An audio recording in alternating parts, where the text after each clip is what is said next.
China, it's a huge market, as we all know. India also. Now, for sure, for the brands, they have to be there. But I think it's dangerous to bet only on one market. I'm producing, for example, 50,000 pieces. There is no way I can satisfy the whole world with China, with India. I do not have enough product. So to limit the risk for me, it's much better really to try to focus on every market, you know. And for example, my shares, it's 44% for Europe, it's 15% in America, 33% in the whole Asian area, and the rest for Middle East. So it's a good balance, and I'm not only focusing on China, no. The energy that we need, to open boutiques, it's huge today, and I do not believe this is the strength of Patek Philippe. We are willing to work with retailers who know their city, who know their local clientele, and my task is to supply them with a fine product. So the strategy for Patek is still to be just a watchmaker and certainly not to open boutiques. People do not expect from Patek Philippe to handle boutiques all around the world. And we have this tradition of working with retailers since always. So for me, as an example, I'm the fourth generation taking over Patek Philippe.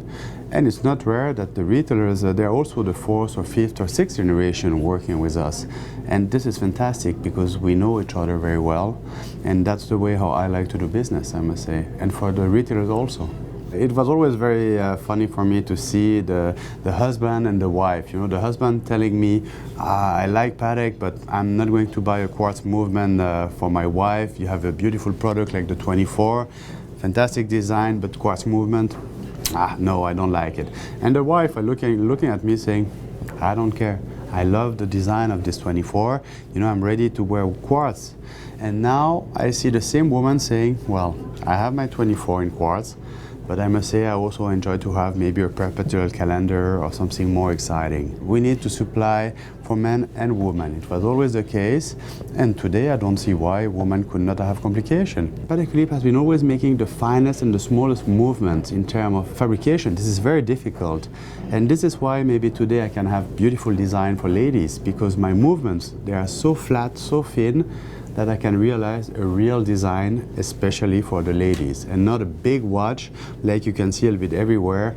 They are trying more to sell like a sporty ladies watch. There's a big reason behind.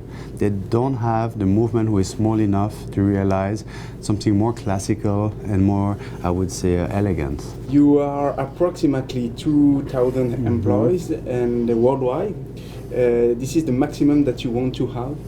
Yeah, well, we had this discussion in 2011, I must say, with my father and all the head of the division guys at Patek, and we say, what is our future? And we decided not to talk in terms of quantity of watches, but we decided to talk in terms of quantity of people. We are willing to know people at Patek Philippe. I'm willing to know them.